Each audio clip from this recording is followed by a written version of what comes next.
లూకా సువార్త 8వ అధ్యాయము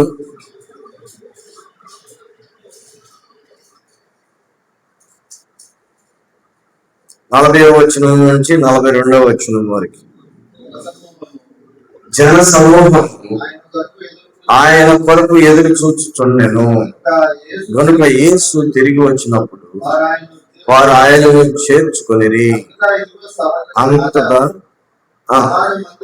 ఇదిగో సమాజ మందిరపు అధికారి అయిన యాయిరు అను ఒకడు వచ్చి యేసు పాదముల మీద పడి ఇంచుమించు 12 ఏళ్ల ఈడు గల తన యొక్కతే కుమార్తె చావు సిద్ధంగా ఉన్నది కనుక తన ఇంటికి రమ్మని ఆయనను ప్రతిమాలుకునేను. ఆయన వెళ్ళి చూడగా జన సమూహంలో ఆయన మీద పడుచుండేది. చిన్న ప్రార్థన చేసుకున్నామండి. కళ్ళు వంచండి. చిన్న ప్రార్థన చేసుకున్నాం. మహాపరిశుద్ధుల మా తండ్రి, నీ పరిశుద్ధమైన నామానికి స్తుతిస్తున్నాం.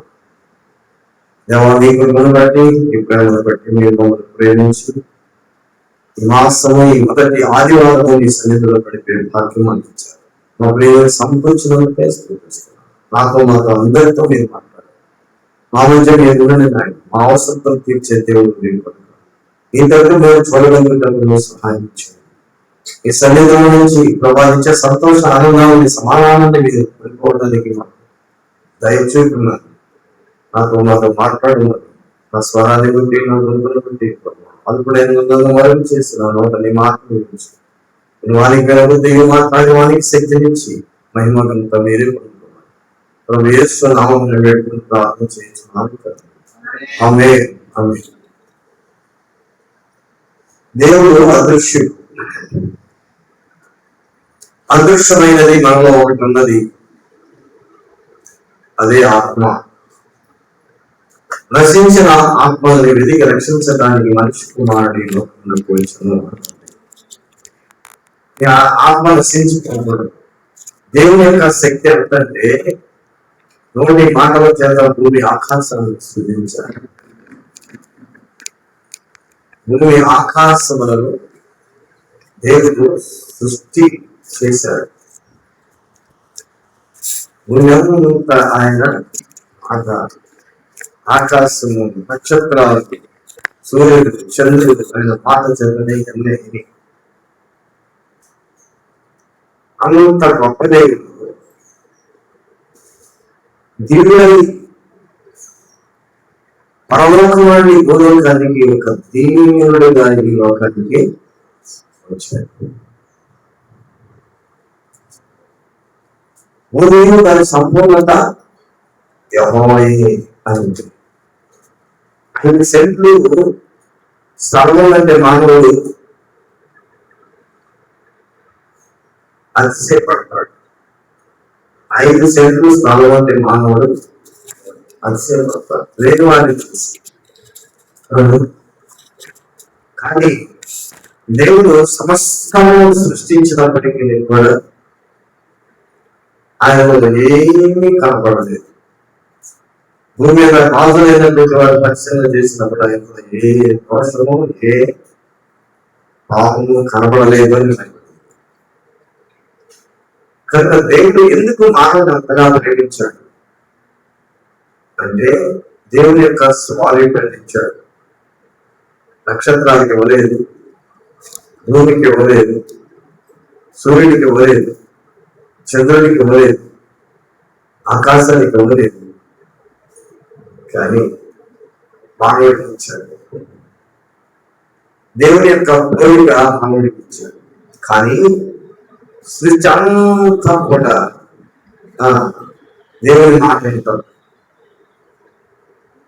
మానవుడు దేవుని మాట్లాడతాడు. ప్రేమించిన కుమారుడు, ప్రేమించబడిన కుమారుడు మాట్లాడుతున్నా. మిగతా వాళ్ళంతా కూడా వాళ్ళు చెప్పి మాట్లాడుతున్నా. ఏమిటి ఆ స్థితి? ఎందుకు ఆ అతిశయం? కనుక మనం పవిత్ర మాట వేడి సృష్టికర్త అయినటువంటి దేవుడు, సృష్టి అంతా కూడా దేవుని మాట వింటుంది. కానీ మానవుడు లేదు. కనుక మాట వినవలసిన వారంగా ఉన్నాం. దేవుని యొక్క వాక్యాన్ని మనం వినవలసిన వారంగా ఉన్నాం. దేవుని వాక్యం నేను శుద్ధి చేస్తుంది. దేవుని వాక్యం నేను పవిత్రుడిగా చేస్తుంది. దేవుని వాక్యం నేను పరిశుద్ధుడిగా చేస్తుంది. దేవుని వాక్యం నేను పవిత్రుడిగా చేస్తుంది. దేవుని సన్నిధికి నీవు వచ్చినట్లయితే నీకు కలిగే మేలు గొప్పది. దేవుని వాక్యాన్ని విడిచి లోకంలోనికి వెళ్ళినట్లయితే నీకు కలిగే నష్టం గొప్పది. అది మనం గుర్తించాల్సిన వారుగా ఉన్నారు. కనుక ఈ సృష్టంతా కూడా ఏకత్వం కలిగి మూడుతుందంట. మూడటం అంటే మనిషి కుమారుడు అంటే దేవుని కుమారుడైనటువంటి మానవుడు పొందవలసినటువంటి ఆ మహిమ నేను కూడా పొందాలని సృష్టి మూడుతుందంట. దేవుని కుమారుల ప్రత్యక్షత వరకు సృష్టి మిగుల ఆశలో తేల్చుచున్నది. సృష్టి దాస్యములోనైనా దాస్యము నుండి విడిపించబడి దేవుని పిల్లలు పొందబోవు మహిమల స్వాతంత్ర్యాన్ని పొందుదనాల నిరీక్షణ కలదై స్వేచ్ఛగా కాక దానిలో వచ్చిన వారి మూలముగా సిద్ధపరచబడి. అంటే సృష్టి ఎలా ఉన్నాయా? సృష్టి ఒలుగుతుందంట. సృష్టి దేవుని పిల్లలైనటువంటి తన పోలికలో పుట్టినటువంటి వారు పొందబోయే ఆ మహిమను నేను కూడా పొందుదును అన్న నిరీక్షణ గలదై ఊరుకుందంట. కానీ సృష్టి కనుక మానవుడిగా అలాంటి మూలుగు ఉందా? ఆ మూలుగు ఉందా? ఏంటి మనం పొందబోయేది? పొందబోయే మహిమ ఎక్కడ? ఆయన మహిమలోనికి మనం ప్రవేశించవలసిన వాళ్ళంగా ఉన్నాము. ఇది శాశ్వతం కాదు. ఈ లోకము మనకి శాశ్వతమైంది కాదు అన్న సంగతి మనకి తెలుసు. కేవలం నువ్వు ఎంత ఉన్నా కానీ ఇది నీ వెంట వచ్చేది కాదు అని తెలుసున్నా. నువ్వు సజీవుడిగా ఉన్నప్పుడే, శరీరంలో ఉన్నప్పుడే నువ్వు సంపాదించాల్సిన ఆ గొప్ప రక్షణ ఇక్కడే. భూమి మీద శరీరంలో ఉన్నప్పుడు నీ ఆత్మలో రక్షించుకుంటామో లేదో అది నువ్వు గ్రహించవలసిన. అయితే ఇక్కడ మనం చూస్తున్నాం, జన సమూహము ఆయన కొరకు ఎదురు చూచుచుండేను కనుక యేసు తిరిగి వచ్చినప్పుడు వారు ఆయనను చేర్చుకొనిది. ప్రభు వచ్చారు, ఆయన చేర్చుకున్నారు. అంతటా ఇదిగో ఎంతో మంది ఎదురు చూస్తున్నారు జన సమూహం. అంతలో ఇదిగో సమాజ మందిరపు అధికారి అయిన యాయిరు ఒకడు వచ్చి యేసు పాదముల మీద పడి. ఎలా వచ్చాడండి? సమాజపు మందిరపు అధికారి. సమాజపు మందిరపు అధికారి. ఒక అధికారికి ఎలాంటి మనసు ఉంటుందండి? అధికారికమైన మనస్సు ఉంటుంది. అవునా? ఒక ఉన్నత స్థితి అయినటువంటి మనస్సు ఉంటుంది. కానీ ఇక్కడ ఈ అధికారి ఎలా ఉన్నాడు? ప్రభుని చూసి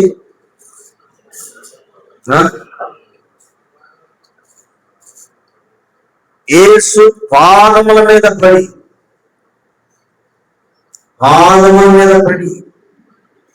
అసలు ఎక్కడ తన అధికారాన్ని పక్కన పెట్టాడు.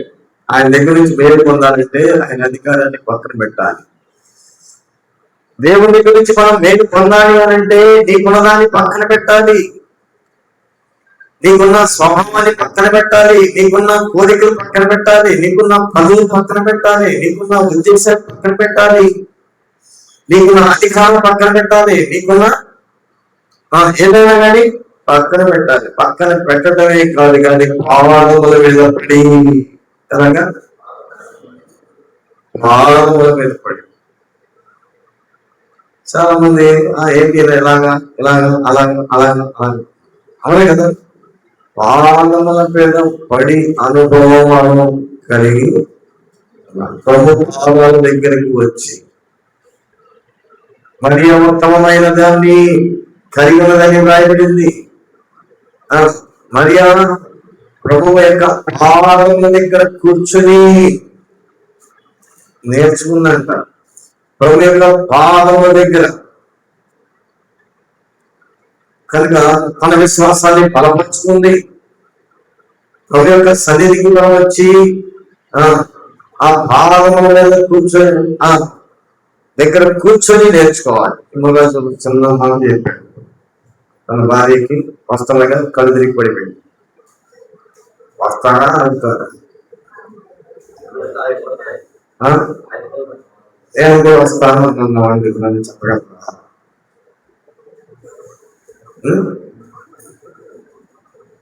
నేను కూడా వస్తానని చెప్పగలరా? ఏమో ప్రార్థన చేయమండి అని చెప్పి ఆయన వచ్చి చెప్పుకున్నాడు, ప్రార్థన చేయండి సంఘమంతా కూడా.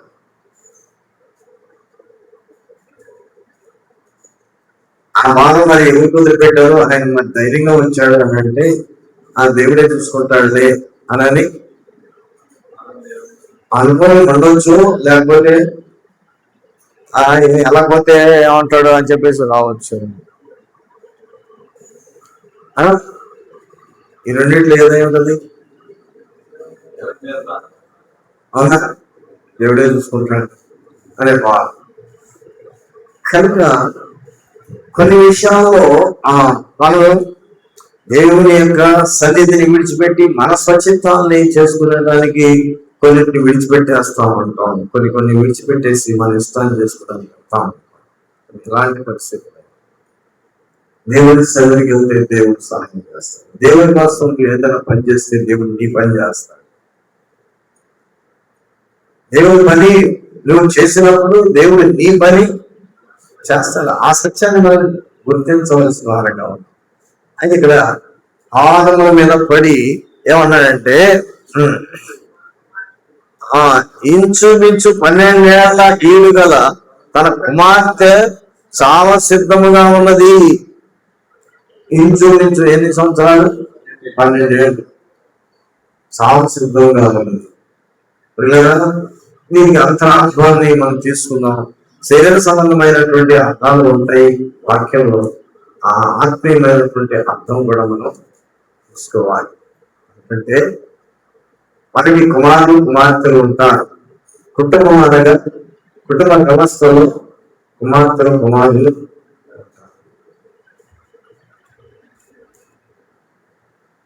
భౌతికమైనటువంటి చనిపోయే విధానం లేకపోతే ఆత్మీయంగా చచ్చిపోయే విధానం మనం రెండు అర్థం చేసుకోవచ్చు. శరీరము అనారోగ్యంతో ఉండి చనిపోతారు కొంతమంది. 12 సంవత్సరాలు అంటే చిన్నమాయి. కానీ దేవుడు మనకి ఏం చెప్తుందంటే, చిన్న పిల్లల నుంచి అపవాది అనేవాడు ఏం చేస్తాడు?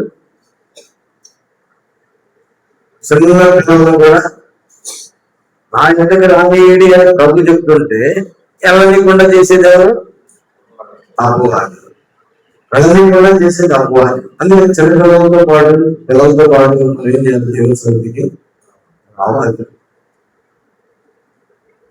మీరు మీ పాపముల చేత అపరాధముల చేత చచ్చిన వాడై ఉండగా అని దేవుని వాక్యం. అవును కదా? చచ్చిపోవడం అంటే ఏంటి అర్థం? పాపం చేస్తూనే బ్రతికున్నాడు, చచ్చినోడా బ్రతికినోడా? చనిపోయావా బ్రతికావా? ఇప్పుడు మన పిల్లలు ఉన్నారు, మన పిల్లలు మనము ఉన్నాం అంటే ఏ దృష్టితో నీవు ఉన్నావో ఆ దృష్టికి నీకు అవగాహన అవుతుంది. ఆత్మను ప్రేమించేవాడుగా ఉండి ఆత్మ జీవితాన్ని జీవిస్తున్నామంటే ఆత్మ సంబంధమైనటువంటి అవగాహన కలిగి ఉంటాం. అది శరీరంతో ఉన్నామంటే శరీర వ్యక్తిత్వం కలిగి ఆ అభివృద్ధిని చూసుకుంటా ఉంటాం. మనం అర్థం ఇతను యాజ్ఞికుడు వారు ఎవరి దగ్గరికి వచ్చాడు? చాలా సిద్ధంగా ఉన్నాయంటే ఈ సమాజపు మందిరపు అధికారి కదా అన్నాడు. వైద్యం లేదా? మరి యేసు ప్రభుని దగ్గరికి వచ్చి ఆయన ఏమని సార్ నీళ్ళు అయ్యాడు, సాంఖ్యం పడ్డాడు, ప్రభు పాదాలు పడ్డాడు, వేడుకుంటున్నాడు. సాధారణంగా మనకి ఏమైనా వచ్చిందంటే మనం ఏం చేస్తామండి? వాళ్ళు ఏమైందంటే బాగలేదంటే ఈ విశ్వాసి ఆ విశ్వాసి ఈ విశ్వాసి డబ్బులు లేదు కదా మనసు పాడు. అవునా కదా? డబ్బులు లేదు కదా పాడు. అబ్బాయిని పెళ్లి చేసుకుంటే వాళ్ళ దగ్గర డబ్బులు ఉండి కూడా అడిగితే ఇవ్వలేదండి మనసు పాడు. మా ఇంట్లో ఏమీ లేవు కానీ చూస్తా ఉంటున్నాడు మనసు పాడు. అవును వాళ్ళు రోజునే మనసు పని చేసుకున్నావు అంటే ఏమైనా కేవలం నిష్ప్రయోజకుడు. కనుక ఇక్కడ ఈయన ఆ తర్వాత కూడా మనం చూసి మాట్లాడుకున్నాం. తర్వాత ఇక్కడ బ్రతిమలాడిని కొనెను, కుమార్తె చాలా సిద్ధంగా ఉన్నది కనుక తన ఇంటికి రమ్మని ఆయనను బ్రతిమాలుకొనెను. ఆయన వెళ్ళుచుండగా జన సమూహంలో ఆయన వెంట పడుచుండిరి. అదే నాల్లో ఏదో ఈ జన సమూహానికి ఏదో ఒక అవసరం ఉండి ఉండవచ్చు అన్నారు కదండి. ఈ దినాల్లో స్వస్థతలు జరుగుతున్నాయంటే ఎంతమంది వెళ్తారు చెప్పండి? నీ బుద్ధి బాగు చేసుకోమంటే ఎంతమంది వెళ్తారు చెప్పండి? మన బుద్ధి బాగు చేసుకోవాలంటే ఎంతమంది వెళ్తారు? అక్కడ మేలు కలుగుతుంది, శరీరానికి మేలు కలుగుతుందంటే ఎంతమంది వెళ్తారు?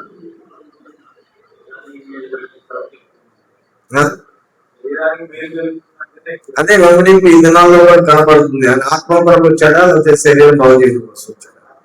దేవుని యొక్క మహిమను కనపరచడానికి దేవుని ఈ లోకానికి వచ్చాడు. నీ విశ్వాసాన్ని బట్టి నీకు స్వస్థత కలుగుతుంది అంతే.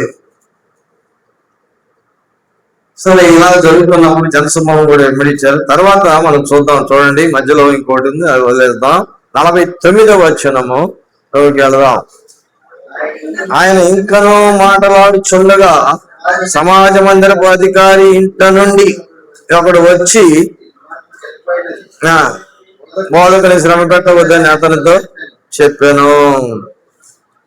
ఇప్పుడు చూడండి, సమయానికి హాస్పిటల్ తీసుకెళ్ళట్లేదు బతికేం అంటారా లేదా? ప్రార్థన అని చెప్పి ప్రార్థనకి వెళ్ళాడు, దేవుడు అని దేవుడి సన్నిధికి వెళ్ళాడు. ఎవరు చనిపోనే చనిపోయింది. ఇంటి దగ్గర నుంచి వచ్చింది కబురు. ఏమొచ్చిందండి? ఏమంటారు? నువ్వు ఎంత విశ్వాసి అయినా, ఎంత సేవకుడైనా, ఎంత నిరీక్షణ కలిగి ఉన్నా, ఎలాంటి పరిస్థితుల్లో ఉన్నా ఏ మాట వస్తుందండి? ఏ మాట వస్తుంది? దేవుడు అని చనిపోయాడు. అయినా ఇక్కడ ప్రభు ఏం చెప్తున్నారు? ఇక్కడ సమాజ మందిరపు అధికారి ఇంట నుండి ఒకడు వచ్చి నీ కుమార్తె చనిపోయినది, బోధకుని శ్రమ పెట్టవద్దు అని అతనితో అని. సరిపోయింది. ఇంకా చనిపోయి అంటే ప్రభు అన్న మాట ఏంటంటే, యేసు ఆ మాట విని భయపడవద్దు,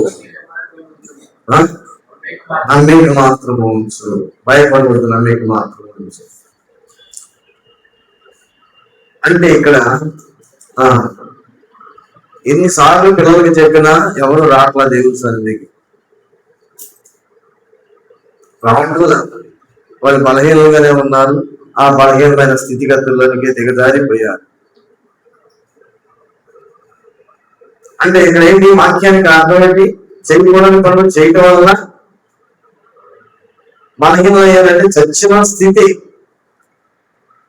అయినా భయపడవద్దు అని చెప్తున్నాడు ప్రభు.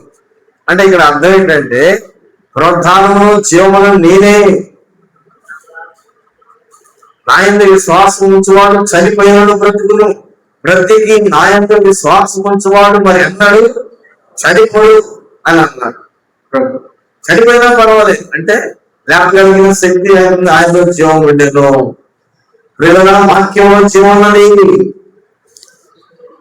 భౌతిక సంబంధమైన అర్థాలతోటి మన కష్టాలు తీరలేదు, మన సమస్యలు తీరలేదు, మన అప్పులు తీరలేదు, మన భాగ్యం తీరలేదు, మనం అని అనుకుంటున్నావా? ఇక్కడ తండ్రి లేకపోతే వచ్చింది ఆ వ్యాధిలో ఉన్న వాళ్ళ ఏమంటే తండ్రులు అయినటువంటి వాళ్ళ మీ పిల్లల విషయంలో మీకు ఎలాంటి భారం ఉన్నది?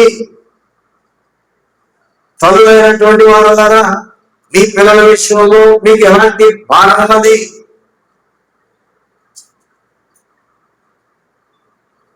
ఈ భారాన్ని, ఈ స్థితిని తీసుకొని వచ్చి దేవుడి సన్నిధిలో ఉన్నట్లయితే దేవుడు బ్రతిమలాడుకోవడం ఏంటండి? బ్రతిమలాడుకోవడం. ఎప్పుడైనా బ్రతిమలాడుకునే అనుభవం ఉందా? దేవుడి సన్నిధిలో బ్రతిమలాడుకునే అనుభవం ఉందా? నేర్చుకున్నావా? సృష్టి మూలుగుతుంది కదండి, మూలిగావా ఎప్పుడైనా? మూలిగావా? జ్వరం వచ్చినప్పుడు మూలిగావా?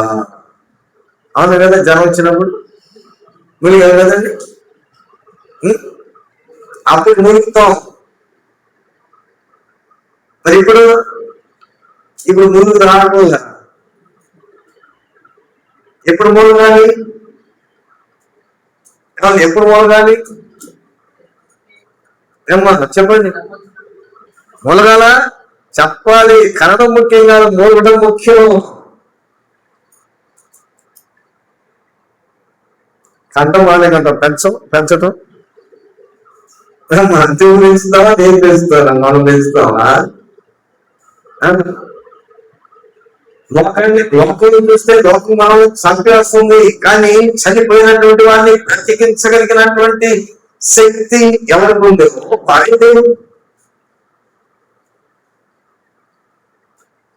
ఆయనే దేవుడు. ఆయన తప్ప వేరొక దేవుడు, నేనే దేవుడిని. అక్కడ ఎక్కడో వాక్యం ఎక్కడ చెప్పుకుంటున్నాం, ఎక్కడో విన్నారు.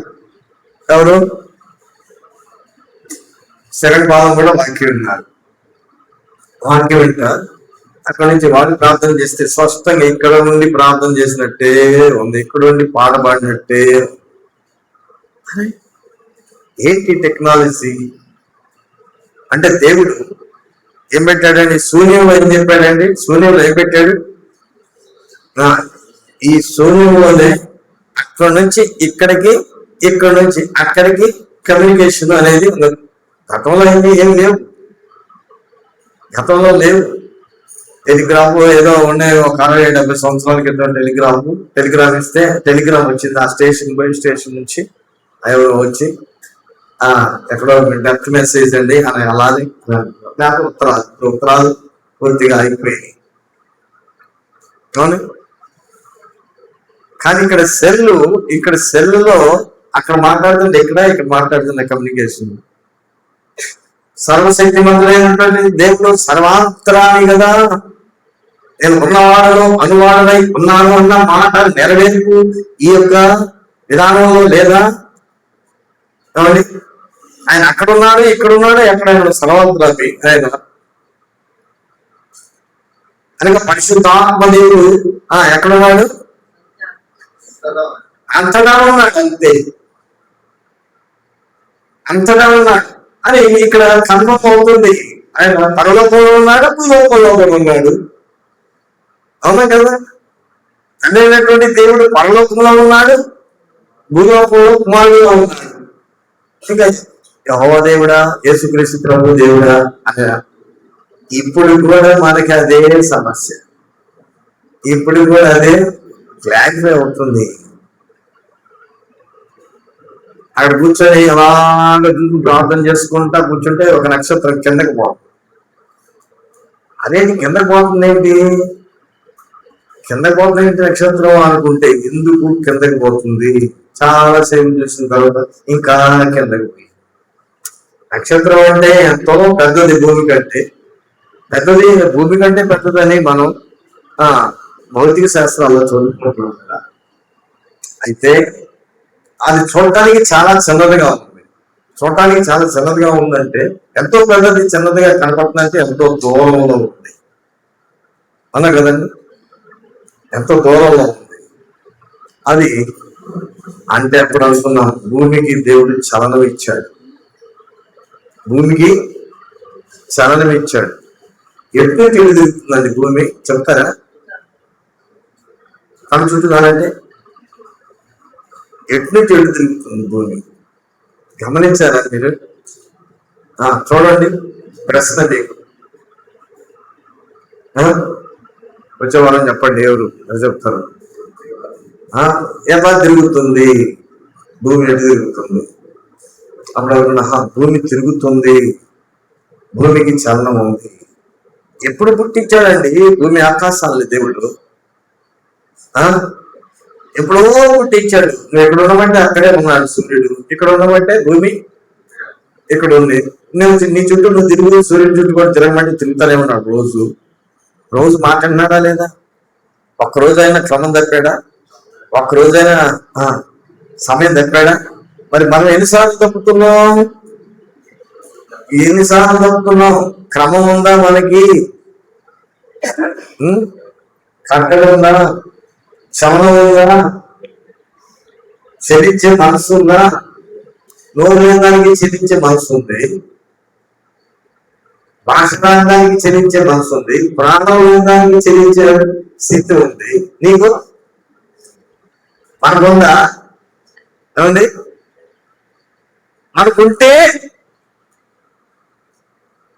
మనకుంటే సూర్యుడు ఆగు అంటే ఆగుతాడు, సూర్యుడు గిబియంలోనే ఆగు, చంద్రుడు అయ్యాలోను ఆగు అని అంటే అయిపోయా లేదా? ఎవరు ప్రార్థన చేసినప్పుడు సృష్టిని కూడా లోపరచగలిగినటువంటి శక్తి దేవుడు మానవుడికి ఇచ్చాడు. కానీ మానవుడు ఆ శక్తిని కోల్పోయాడు. మూలగటము దేవుని సన్నిధిలో మూలుగుడు మనం నేర్చుకోవాలండి. బ్రతిమలాడుకొనెను ఎవరు? అధికారి. ఇదే అధికారం ఉందండి? నీకు అధికారం ఉందా? చెప్పండి, ఏమైనా అధికారం ఉందా? 5 సెంట్లు లేదంటే అతిశయం ఉంది. అధికారం లేదు కానీ ఎంత ఉంటే 5 సెంట్లు ఉంటే చాలు. ఉండేటప్పుడు వెళ్తారు. ఉండిపోయేదానికి నీకు అంత అతిశయం ఉంటే ఉండేది వాళ్ళకి ఎంత అతిశయం? చెప్పండి.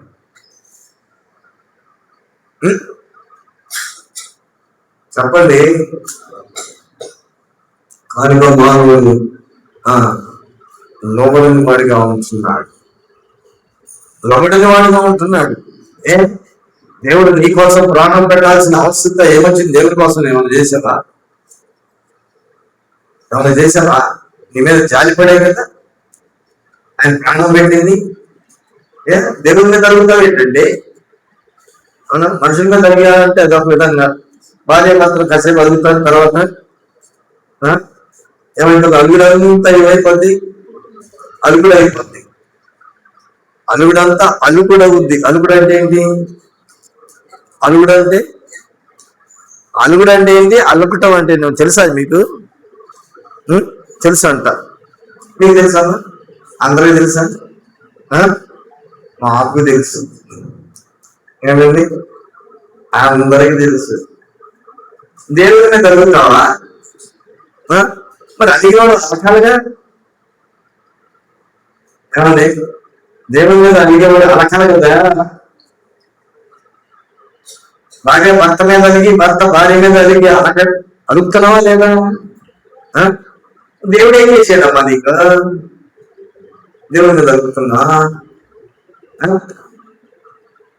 సృష్టికరమైన దేవుడు సమస్తాన్ని నుండి సృష్టించి నీకు సమస్తమును ఇచ్చి ఎంత చేస్తున్నాం దేవుని మీద అంతా సరికాదు కదా. కనుక ఇక్కడ ప్రభు ఏమన్నాడంటే ఆ మాట విని ఎవరు తన ఇంటి దగ్గర నుంచి వచ్చేటటువంటి ఆయన మాట విని భయపడవద్దు, నమ్మిక మాత్రము నమ్మిక ఏ విషయము నువ్వు భయపడవద్దు, నమ్మిక మాత్రము ఉంచు, నమ్మిక మాత్రము ఉంచు అని చెప్పారు. కనుక పిల్లరా కొన్ని విషయాల్లో మన ముందు అనేకమైన మనం చేయలేనివి, ఇది ఎలా సాధ్యము, ఇది ఎలా సాధ్యము, ఇది ఎలా సాధ్యం, నమ్మిక మాత్రము పిల్లరా దేవుని చూడలేదు కార్యాలయాన్ని మనం లేదా నమ్మిక ఉంచినట్లయితే ఆ పనులు అవుతాయి, ఆ పనులు అవుతాయి. అది చాలా ఆశ్చర్యంగా ఉంటుంది. చూడండి, మీరు అనుభవానికి వచ్చి చూడగలిగితే చాలు. కనుక మనం దేవుడు నాకు ఇచ్చినటువంటి ఈ రక్షణను మనం పాడు చూసుకోకూడదు. ఇక నూతన వస్త్రాన్ని ధరింపజేశాడు బాలు మనసుని బట్టి, దాన్ని బాగు చేసుకోవడానికి గుర్తుకోవటానికి రమ్మని చెప్తున్నాడు. దాన్ని చించుకుంటున్నాం కదండి. ఏం చేస్తున్నాం? చాలా మంది ఏం చేస్తారు, ఎందుకు జరిగిందా అంటే నేను అక్కడ పోయాను, ఎందుకు మస్ అయిందా నీకు? ఏమండి గుడ్డలకు మస్ అవుతుందా లేదా? కొట్టారా పిల్లలు ఎప్పుడైనా? చిరిగితే అదేదో పట్టుకుంది ఏదో అది పట్టుకొని చిరిగిపోయింది. అవునా కదా? దేవుడు ఇశ్రాయేలీయులకి ఐగుప్తు నుంచి ఎక్కడికి కానాను దేశానికి వెళ్ళడానికి 40 సంవత్సరాలు పట్టింది కదా. 40 సంవత్సరాలు పట్టింది. 40 సంవత్సరాల్లో ఎన్నిసార్లు బట్టలు ఉతుకున్నారు? ఎన్నిసార్లు బట్టలు ఉతుకున్నారు? ఒకసారి కూడా. ఎన్ని సంవత్సరాలు 40 సంవత్సరాలు బట్టలు ఉతుకున్నారా? మరి కాదు రాసినాయా? చెప్పులు అడిగినాయా? మనకి 2వ రోజు బట్టలు చేయకపోతే మార్చిపోతుంది. ఏంటంటే రక్షణ పొందారు 2వ రోజు చేయకపోతేనే మార్చిపోతుంది. ఏమంటే అవునా కదా? 40 సంవత్సరాలు ప్రయాణం చేసిన బట్టలు అర్థం అంతరార్థం తీసుకోండి. ఎన్ని సంవత్సరాలు రక్షణ పొంది? నిజంగా కాదండి, ఏమీ తక్కువ కాదు.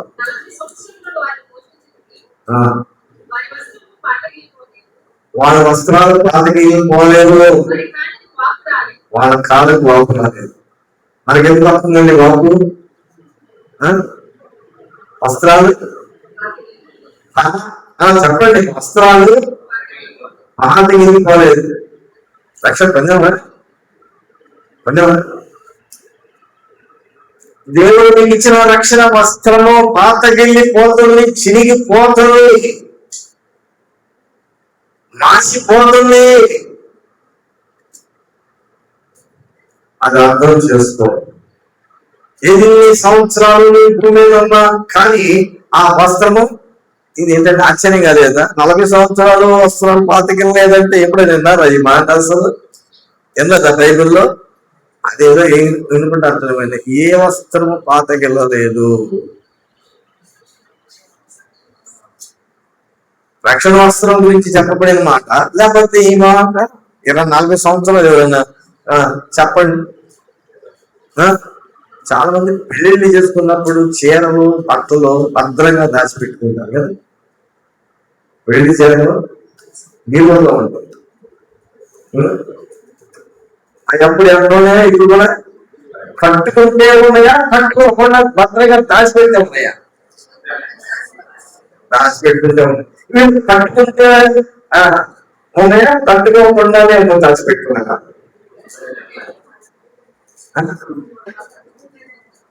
కట్టుకుంటేనే ఉన్నాయి. ఈ రోజు రేపటికి మాసిపోతుందండి. ఈ రోజు నా వాక్యం రేపటికి మాసిపోతుందండి. నీకు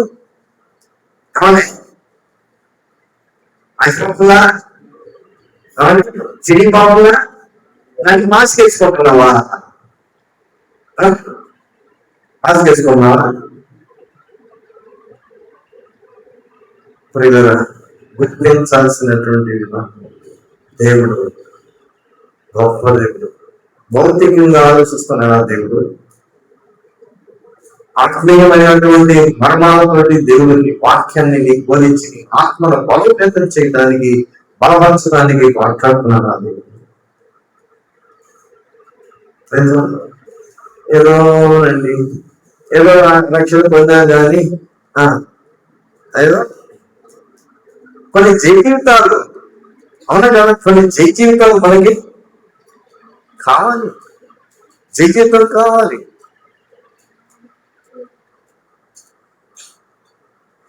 అబ్రహాముతో దేవుడు మాట్లాడాడు. కల్దీ దేశం నుంచి కానాన్ దేశానికి నేను తీసుకెళ్తానని చెప్పాడు. మధ్యలో అక్కడికి వెళ్ళగానే ఐగుప్తు ఏం చేశాడు? పరవ ఏం చేశాడంటే ఏమని తీసుకెళ్ళిపోయాడు? ఎవరిని? శారద తీసుకెళ్ళిపోయాడు. సౌందర్యవంతురాలని తీసుకెళ్ళిపోయి ఈయన నాకు సహోదరు చెప్పి నిన్ను బట్టి నన్ను చంపేస్తాడేమోనమ్మా అని చెప్పి అమ్మ అని చెప్పాడు. అది రాముడు ఆ సంగతి ఆ రాత్రి దేవుడు మాట్లాడి ఏమంటాడు? భద్రవసుని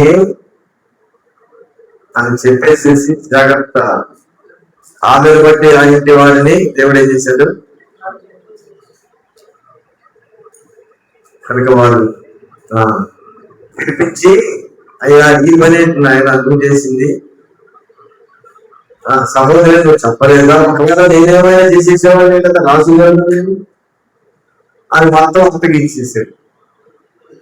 దేవుడు నీకు తోడై ఉంటే నీ స్వాస్థము, నీకున్నది ఏమి కూడా ఎందుకు దేవునికి నువ్వేదో చెప్తావు, కానీ దేవుడు నీకు తోడై ఉన్నట్లయితే నీ భద్రము, నీ పిల్లల భద్రము, నువ్వు భద్రము, నీకున్న ఆస్తి భద్రము, నీకున్న భార్య భద్రము, నీకున్న సమస్తము భద్రము. అర్థం చేసుకోలేదా? ఎవరికి చేసుకోలేదా?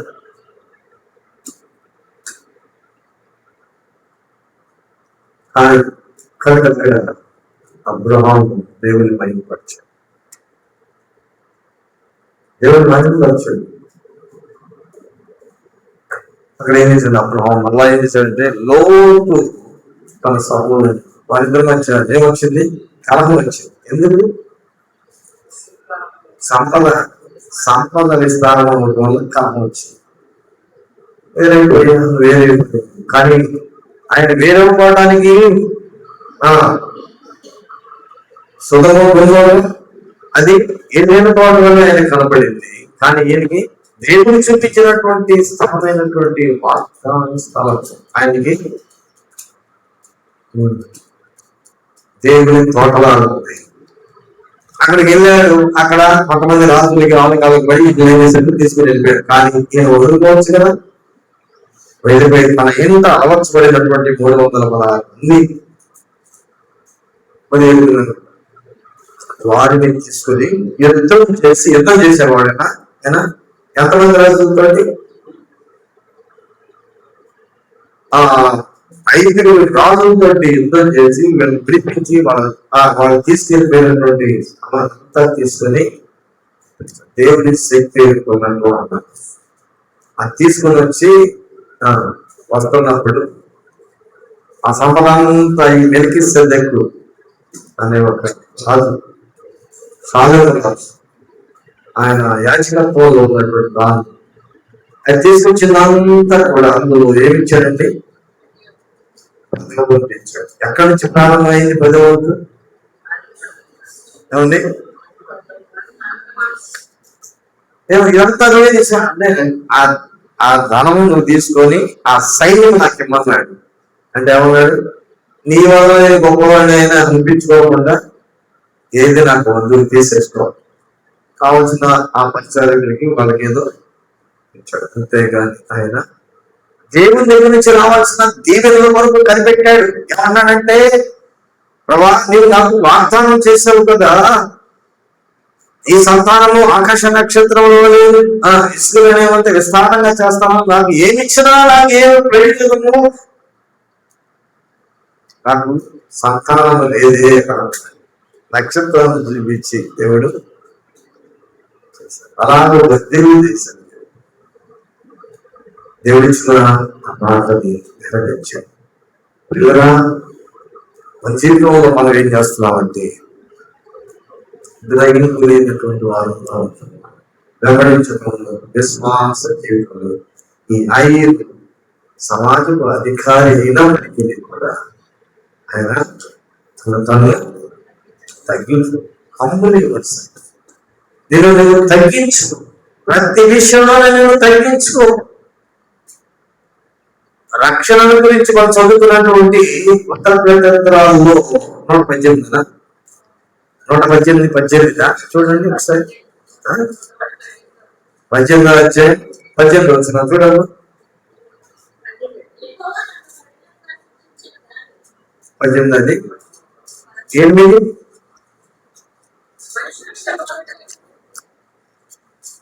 118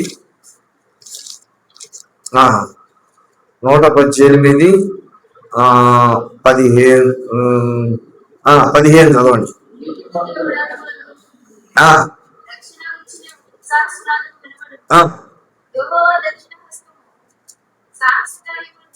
చాలు. నీతిమంతుల గుడారం ఏంటండి? నీతిమంతుల గుడారంలో ఏం వినపడుతుందండి? సునాదం. సునాదం అంటే ఏంటి? పాటల. సునాదం అంటే ఏంటి?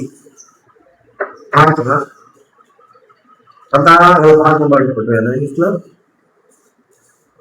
చెప్పండి. నీతిమంతుల గుడారములో రక్షణ గురించిన ఉత్సాహ సునాదము. రక్షించబడ్డా ఉత్సాహ సునాదమైన పడుతుందా? అడుగులు కేకలేని పడుతుంది. మీ గుడారం ఏమైనా పడుతుంది? భక్తి చేద్దామంటే దేవుని భయంలో మనకి నోరించాడని మన ఇష్టానుసారంగా నీ గుడారంలో మాట్లాడకూడదు. అవునా కదా? అరే ఇంట్లో ఉన్నారా వాళ్ళు? ఇంట్లో ఉన్నారా? లోపల ఉన్నారండి. లోపల అసలు కనపడట్లేదే మనుషులు. అసలు వినపట్టలేదు, కనపట్టలేదు. మనం ఎక్కడున్నా కానీ కనపడతాం, వినపడతాం. అదా మన భక్తి.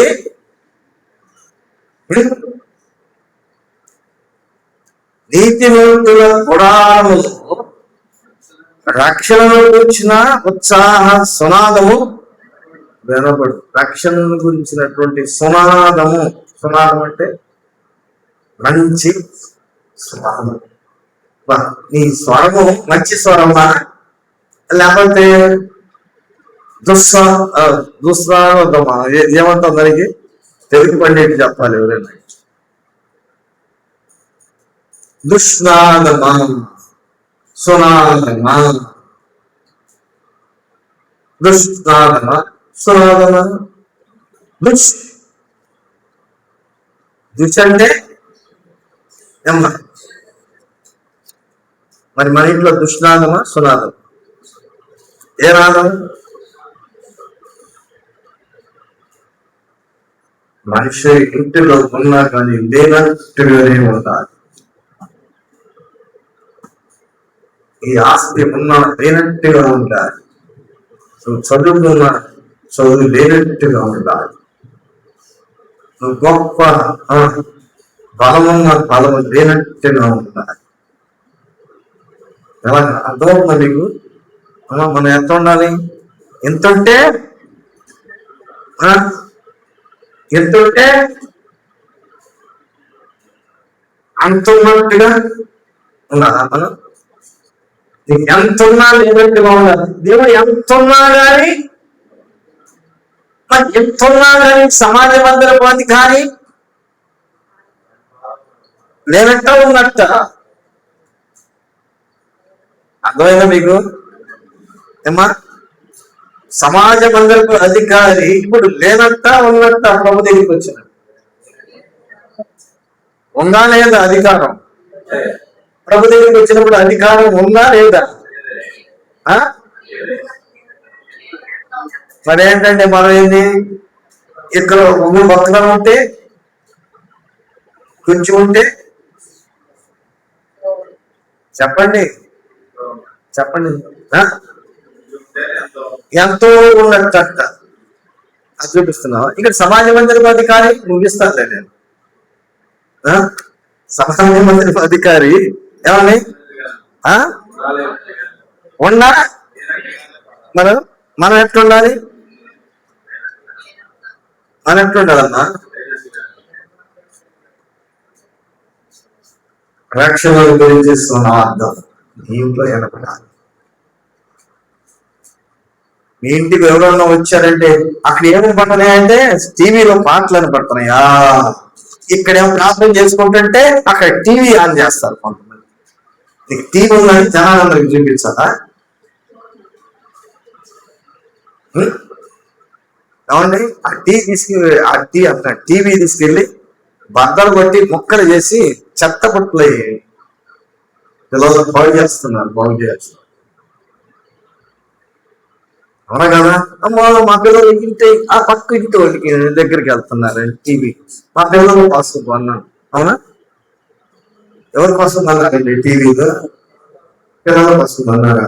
వాళ్ళ మీద ఒక్కరు పెడతారు, నోరున్న వాళ్ళు నోరు లేదు ఒక్కరు పెడతారు.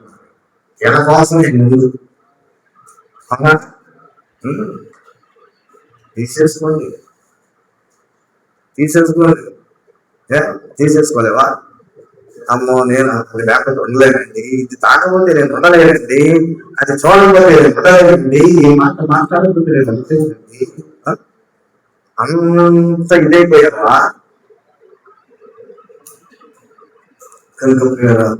ఇక్కడ ఎవరంతా గొప్ప అధికారి ఆయన పనులు ఉన్నా లేనట్టుగా ప్రభు దగ్గరికి వచ్చాడు కనుక చనిపోయినా బ్రతికింది. అక్కడికి 12 ఏళ్ళ ఆ పాప ఏమన్నాడు ప్రభు? ధైర్యంగా ఉండు, నమ్మిక మాత్రము ఉంచుము, ఆమె స్వస్థపడునని అతనితో చెప్పి ఇంటికి వచ్చినప్పుడు పేతురు, యోహాను, యాకోబు అను వారిని ఆ చిన్నదాని తల్లిదండ్రులను తప్ప మరి ఎవరిని ఆయన లోపలికి రానియలేదు. ఎవరిని రానియలేదు. తన శిష్యులైన 3 లోపలికి తీసుకెళ్ళి ఎవరిని రానియలేదు. అందరూ ఆమె నిమిత్తమై ఏడ్చుచు బయట ఏడ్చుకుంటున్నారు. రొమ్ము కొట్టుకొంచు ఆయన వారితో ఏడవద్దు, ఆమె నిద్రించున్నదని కానీ ఆమె చనిపోలేదని చెప్పాను. చాలా మంది ఏడుస్తున్నారంటే కొన్ని ఏడుపులు కూడా ఎట్లుంటాయంటే పేదవాడు ఎవరైనా పరీక్షాడు ఏదైనా ఉంటే ఆడ మూల పడేస్తారు, ఆయన గురించి ఏడ్చేవాడు కూడా. అందుకని ఆడపిల్లలు కావాలంట, ఏడవడానికి ఆడపిల్లలు కావాలంట. ఆడపిల్లల కంటే ఎవరికి పెళ్లి తయారు చేస్తారు బాబు, ఏడ్చే వాళ్ళు ఉండలేదు. మగపిల్లల కంటే వాళ్ళు అసలు రాని కూడా రాదు, చూడని కూడా. ఈ తల్లిదండ్రులు ప్రేమించండి, ఏంటంటే మీ తల్లిదండ్రులని ప్రేమించండి. కానీ పెంచి పెద్ద చేసి మేము ఒక స్థానానికి తీసుకొస్తే వాళ్ళని ఏమంటారండి? ప్రేమించాలి లేదా చెప్పండి? ప్రేమించాలి. ఏడవద్దు అని అన్నాడు ప్రభు. ఏడవద్దు అని చెప్పేసి అంటే ఏమంటున్నాడు ప్రభు? ఏడవద్దు, ఆమె నిద్రించుతున్నదే కానీ చనిపోలేదు అని అంటే ఇదేంటయా? చనిపోతే అందరూ చనిపోయింది అన్నట్టే నిద్రపోతున్నాను అంటున్నాడు ఏంటి? ఏదైనా నిద్రపోతున్నాను అంటున్నాడు ఏంటి? అందరూ చనిపోయిన గొల్లు పెట్టి ఏడుతుంటే అయినా నిద్రపోతుంది. కనుక లేదా కొంత ఆశ్చర్యము దేవుడు చెప్తాడంటే నీకు 40 రోజులు సెలవు ఇమ్మని అడిగితే ప్రార్థన చేసుకుంటే దేవుడు నన్ను స్వస్థపరుస్తాడని అంటే ఏమైనా ప్రార్థన చేసుకుంటే స్వస్థత వస్తాయా? మందులు ఆడుకుంటే స్వస్థత వస్తా? మందులు ఆడుకుంటే స్వస్థత వస్తా? ప్రార్థన చేస్తే స్వస్థత వస్తాయా? అది ఎవరు వాళ్ళు ఏమంటున్నారు? మందులు ఆడితే స్వస్థత వస్తుంది అన్నారు. నాకు మందులు అంటే నేను ప్రార్థన చేసుకుంటే స్వస్థత వస్తుంది అని స్థలం అంటే సమయం అని అన్నారు. ఏం చేయాలి? మాట్లాడదామా? మాట్లాడి దేవుడికి అప్పగించాలి. మనం మాట్లాడకూడదు. నువ్వు మాట్లాడితే నువ్వే మాట్లాడతావు, నువ్వే రోషం తెచ్చుకొని నువ్వే మాట్లాడుతున్నావు కదా. మాట్లాడే దేవుడికి అప్పగించమ్మా. ఎవరికి అప్పగించాలి? మరి నువ్వే అప్పగించుకున్నావా? లేకపోతే నీ శరీరమే, నీ నోరే, నీ చేతులే, నీ కాళ్ళే, నీ మాటలే నువ్వే అప్పగించుకున్నా దేవుడికి అప్పగిస్తున్నావా? కనుక ఈయనేమన్నాడు? సమాజ మందిరపు అధికారి దేవుడికి అప్పగించేసాడు. ఏం వీళ్ళందరూ ఏడుస్తున్నారు, అపహాస్యం చేస్తున్నారు అని రాయబడింది ఇక్కడ. ఏమండి? చనిపోయినని వారిని ఎరిగి ఆయన అపహసించిరి. అయితే ఆయన ఆమె చేయి పట్టుకొని చిన్నదాన లెమ్మని చెప్పగా ఆమె ప్రాణము తిరిగి వచ్చాను.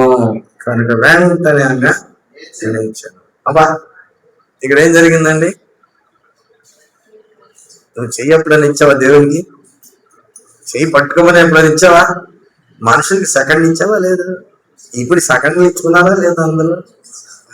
అందరూ ఎవరికి చెయ్యి ఇచ్చావు నువ్వు? దేవుడికి ఎప్పుడన్నా చెయ్యి ఇచ్చావా? చెయ్యి పట్టుకోగానే ఆమె చెయ్యి పట్టుకొని, అయితే పేతురు చెయ్యిచ్చాడా లేదా? ఎప్పుడు మునిగిపోతుంటే అది మునిగిపోతున్నప్పుడు నువ్వు ఎప్పుడైనా చెయ్యిచ్చావా? ఏమన్నా మునిగిపో, నన్నెవరు ఆదుకోలేదు. ఏంటి? చెయ్యి దేవునికి కేకేశాడు. ఏమని కేకేశాడు? ప్రభా, నేను మునిగిపోతున్నానయ్యా, నన్ను రక్షించు అన్నాడు. వెంటనే ప్రభు ఏం చేశారు? చేయి పట్టుకున్నాడు. అంత విశ్వాసం. ఎందుకు సందేహంలో? చేయించావా? ఎప్పుడైనా చేయించావా? చెయ్యిరా దేవునికి. చెయ్యి నేనే ప్రయత్నం చేస్తాను, ఏదడానికి నేనే ప్రయత్నం చేస్తాను. ఇది ఏం చేశారు? గుడి దేవునికి చెయ్యవు, దేవుడు పట్టుకుని లేపుతాడు. చచ్చిన స్థితిలో ఉన్నాయేమో ఇవే కాదు. దేవునికి చేయించినట్లయితే ఆయన బ్రతికించే దేవుడు. చెయ్యి పట్టుకోగానే ఏమైంది? చెయ్యి పట్టుకొని చిన్నదానా లెమ్మని చెప్పగా ఆమె ప్రాణం తిరిగి వచ్చాను. ప్రాణం తిరిగి వచ్చింది, జీవం వచ్చిందండి. ఆయనలో జీవం ఉంది కనుక ఆ జీవం ఏం చేసింది? ఆయనలోకి వచ్చింది. కనుక ఎవరితో సహవాసం చేస్తే వాళ్ళ గుణాలు అవుతాయి అంట. అవునండి, ఎవరితో సహవాసం చేస్తే అది మనదానికి కాకుండా ఇప్పుడు ఎందుకు ఎట్లా తయారయ్యావు అంటే ఎవరితో సహవాసం చేశాడు. దేనికోసం ఆశపడి వెళ్ళాడు, అవి అంటించుకొని వచ్చాడు. ఏంట్రా ఏదో వాసన వస్తుందంటే ఏమన్నా ఏం లేదు, తనకేం కనపడుతుంది? ఆ వాసనలో ఉండి ఇచ్చాడు కనుక ఏం కనపడుతుంది. బయటకు వచ్చారుగా అందరికి వాసన పడుతుంది. నీ వాసన ఇతరులకి తెలుస్తుంది కానీ నీకు తెలియదు. అర్థమైందా? నీ వాసన ఇతరులకి తెలుసు. అడగాలి, నా దగ్గర ఏమన్నా వాసన వస్తుందా? చాలా మంది మాట్లాడుతున్నారు. ఇప్పుడు ఉన్నారా అట్లాగా? చూసారా? ఎప్పుడు చూడలేదా? వాళ్ళేవాళ్ళండి, మీరు ఎప్పుడు చూడలేదా? ఏమ్మా మాట్లాడేటప్పుడు ఇట్లా అంటారు అంటే ఏమంటే అర్థం? అప్పుడు నువ్వు మాట్లాడుతుంటే నీ నోరు వాసన వస్తుంది. నీ నోరు వాసన వస్తున్న సంగతి నీకు తెలుసా? ఎవరికి తెలుస్తుంది? ఎదుటి వాళ్ళకి తెలుస్తుంది. నా నోరు బాగానే ఉంది అని అనుకుంటున్నావా? నీ నోరు వాసన వస్తుంది. జాగ్రత్త. సరిదిద్దుకో. చిన్నదానాన్ని నెమ్మని చెప్పగా ఆమె ప్రాణము తిరిగి వచ్చెను. కనుక వెంటనే ఆమె లేచెను. అప్పుడు ఆయన ఆమెకు భోజనం పెట్టుడని ఆజ్ఞాపించను. ఆమె తల్లిదండ్రులు విస్మయము ఉందిరి. అంతటా ఆయన జరిగినది ఎవరితోనూ చెప్పవద్దని. చాలా మంది ఎంత కార్యం జరిగితే ఎవరికి చెప్పొద్దు అంటే, మనం ఎంత చేస్తే మాత్రం ఊరంతా చాడతాం కదా. ఊరంతా చాడతాం, దమ్కాయ వేస్తాం లేదా? ఏం చేస్తాం? మంచి పని చేస్తే ఒక మంచి పని చేస్తే ఊరంతా దమ్కాయ వేస్తాం, అవునా కదండి? మరి ఇక్కడ ప్రభు అన్నారు, ఎంత గొప్ప కార్యం చేస్తే ఎవరికి చెప్పొద్దండి. ప్రభు కూడా చూడండి ఎంత తగ్గింపు అసలు. క్రైస్తత్వమే తగ్గింపు జీవితము. ఏదో కొంచెం ఉందని చెప్పేసి ఎంత ఉంటే అంత ఉన్నా కానీ ఎవరికి చెప్పొద్దయ్యా, ఎవరికి చెప్పొద్దు అది తాగుద్దా? కానీ ఆగల, కానీ చెప్పొద్దని అంటున్నారు. ఆ మనసులో చూడండి, ఎలాంటి మనసుతో మన మనసు ఎట్లా ఉంది అమ్మా? మన మనసు ఎలా ఉంది? అందరూ చెప్పాలి. మా కూడా ఎంత చేశాడు అనుకుని, అంతకంటే ఎంత మంచి పని చేశాడు, నేను ఊరంతా ప్రకటించి వస్తాను. అవునా కదా? అది మన మనస్సు. ప్రభు అంత చేసిన ఎవరికి చెప్పలేదు, వారికి ఖచ్చితంగా నిత్యంగా ఆజ్ఞాపించినట్లుగా ఉంది. సత్యమైన ఈ వాక్యాన్ని దేవుడు మనల్ని పరిశుద్ధులుగా చేయడానికి, మన పాపంలో నుంచి, మన శాపం నుంచి విడిపించి మన పవిత్రులుగా చేయడానికి ఇష్టపడుతున్నాడు. నీ పిల్లలు మేము ఒకవేళ అవిశ్వాసంలో పుట్టిపోతున్నాం, మేము చచ్చిన స్థితిలో ఉన్నాం, మేము ప్రభు పాదాల దగ్గరికి వచ్చి ప్రభు పాదాలు పట్టుకున్నట్లయితే తప్పనిసరిగా చెప్పండి. అవును, ఈయన అధికారాన్ని వెళ్ళాడా అమ్మా? సమాజ మందిరపు అధికారాన్ని వెళ్ళాడా? మరి ఎందుకని వెళ్ళాడు? కాళ్ళ మీద పడినందుకు వెళ్ళాడా? అధికారాన్ని వెళ్ళాడా? కాళ్ళ మీద పడినందుకు వెళ్ళాడండి. అధికారి వచ్చి ప్రభు కాళ్ళ మీద పడ్డాడు కనుక వెళ్ళాడు. కానీ అధికారాన్ని అల్లా చాలా మంది ఎవరికండి ప్రాధాన్యత? అధికారంగా ఉన్న వాళ్ళకి వస్తాను ప్రార్థన కాదు.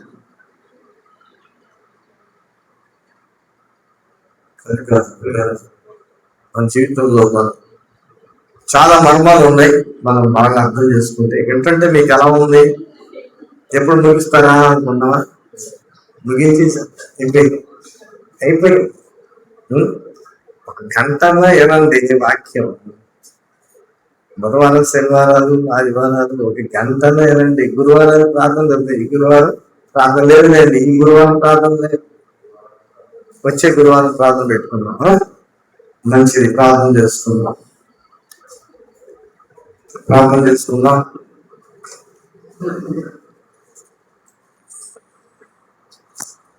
చిన్న ప్రార్థన ఎవరైనా ఒకరు చిన్న ప్రార్థన చేయాలి, ఒక 2 నిమిషాలు చిన్న ప్రార్థన. ఎవరైనా ఒకరికి వెళ్ళి స్టేజ్ మీద ప్రార్థన చేయాలి, చిన్న ప్రార్థన.